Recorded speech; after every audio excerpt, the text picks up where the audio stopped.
क्या हाल है? हमने तुम्हें मिस किया। मैंने भी तुम चारों को मिस किया। तो बताओ तुम्हारे पिछले 5 दिन कैसे रहे? इन्होंने मुझे कहा कि मैं घटिया हूँ। तुम एक बहुत बुरे इंसान हो। अगर किसी वजह से ये सब मुझसे परेशान होकर खुद ही छोड़कर चली जाएं और मैं अकेले पूरे 30 दिन रुक जाऊं, तो क्या मुझे पैसे मिलेंगे? एंड में तुम्हारे साथ तुम्हारी एक्स गर्लफ्रेंड्स में से कोई एक होनी चाहिए, वरना किसी को भी कोई पैसा नहीं मिलेगा। ओके, कुछ और है जिसके बारे में तुम बात करना चाहोगे? लगता है सीधे मुद्दे पर आना चाहिए। वाह,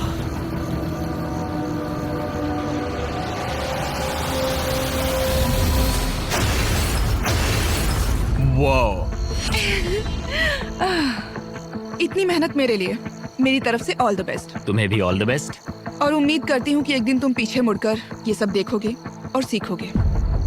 क्या तुम में से किसी ने उसे तुम्हारा सीक्रेट बताया? नहीं। अगर डे 30 के एंड में सिर्फ तुम और वो बचे। मुझे सोचने की जरूरत नहीं है, मैं पहले उससे पैसे छीन लूंगी। अब इस पॉइंट पर सिर्फ 2 लड़कियां बची थी, तो एबी ने डिसाइड किया कि वो ये कोशिश करेगी कि ग्रांट एशली को एंड तक लेकर जाए। मैं चाहती हूँ कि तुम दोनों अच्छे से बिहेव करो। क्या हो रहा है? अंदर आ जाओ। ओके, मैंने ऑब्वियसली तुम्हें काफी दर्द दिया है, तो हम दोनों की गलती है। इस सब से क्या पाना चाहते हो? हम दोनों इक्वली इम्परफेक्ट है। देखो, तुम्हारा ये फेवरेट डायलॉग मुझे पसंद है। डे 20 पर अगर तुम पूरे सीरियसनेस के साथ मुझे कह सको कि हम इक्वली इम्परफेक्ट है, तो मैं तुम्हें जीतूंगा। ये तो मतलब बिल्कुल तो नहीं। तुम्हें लगता है कि तुम अपने साथ वाले इंसान से बेटर हो? वो स्टेटमेंट मेरे मुंह से नहीं निकलेगा, सॉरी। तुम्हारे पास 4 दिन है। क्या तुम सीरियस हो? हाँ। और तुम्हें लगता है ये फेयर है? हाँ बिल्कुल।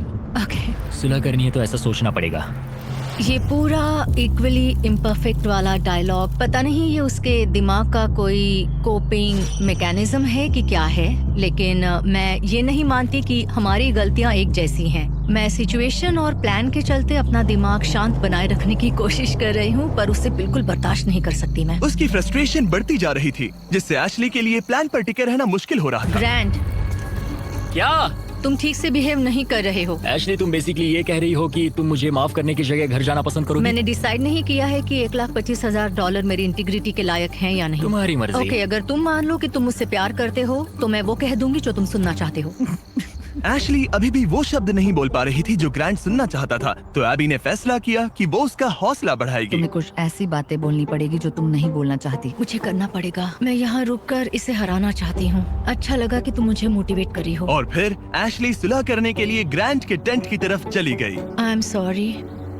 डे 1 से मैं तुम्हारे पास ऐसे ही आया हूँ, ओपन हार्टेड, ओपन माइंडेड। मैं तुमसे बस ये कह रहा हूँ कि मैं यहाँ बैठकर तुम्हारी हर बात से एग्री कर लूँ? ये सेल्फिश है या फिर हम दोनों के लिए अच्छा है? मुझे लगता है ये हम दोनों के लिए सच में अच्छा है। ये हुई ना बात। मैं उससे बात करते वक्त थोड़ा बहुत झूठ भी बोल दूंगी।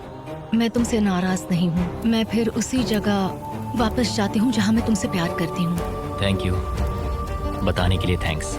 मुझे लगता है ये काफी अच्छी कॉन्वर्सेशन थी। वो सच में चाहता है कि मैं ये कहूँ कि हम इक्वली इम्परफेक्ट हैं। मेरी स्टनिंग एक्टिंग स्किल्स के बावजूद मुझे नहीं पता मैं ये कर पाऊंगी। ये जेन्युइनली कहना होगा। कहूंगी, बस अभी बोलने के लिए तैयार नहीं हूँ। फिर ठीक है। और फिलहाल ग्रांट सेटिस्फाइड लग रहा था, क्योंकि अगले कुछ दिनों में चीजें बेहतर दिखने लगी। Good morning day 19। डे 19। अगला एलिमिनेशन करीब आ रहा है, तो मैं उस पॉइंट पर आ चुकी हूँ जहाँ मुझे अच्छा बनकर ग्रैंड की घर बनाने में मदद करनी पड़ेगी। जरा सोचो, अगर मैं और 10 दिन यहाँ रहूँ तो तुम्हारा घर कितनी जल्दी खत्म हो सकता है। ये अच्छा पॉइंट है। देखते हैं तुम कितनी मेहनत करती हो। तो आधा दिन बीत चुका है और सब कुछ बढ़िया चल रहा है। एशली का एटीट्यूड पूरे दिन बहुत अच्छा रहा, मेरा मूड भी अच्छा था। जानते हो, अब मैं सच में सोच रहा हूँ कि कल क्या होने वाला है। ठीक है, घर का फ्रेम तैयार है। अब स्वाम के यहाँ चलते हैं, थोड़ा ब्रश कर लेते हैं, फिर सब बंद कर देंगे। बस ऐसे बंडल उठाना है, फिर साइड में खड़े हो जाओ। मुझे यही चाहिए। मुझे लगता है एशली आखिरकार समझ रही है कि मुझसे ग्रजेस रखने में उसका कोई भी फायदा नहीं बल्कि नुकसान ही हो रहा शायद है। मैंने अपने आप को ज्यादा स्ट्रॉन्ग समझ लिया। दिन अच्छा जा रहा था, फिर भी ये लड़कियां नर्वस थी कि कहीं ग्रांट को उनके प्लान के बारे में पता तो नहीं चला। मुझे बस डर है कि कहीं उसे पता तो नहीं चल गया।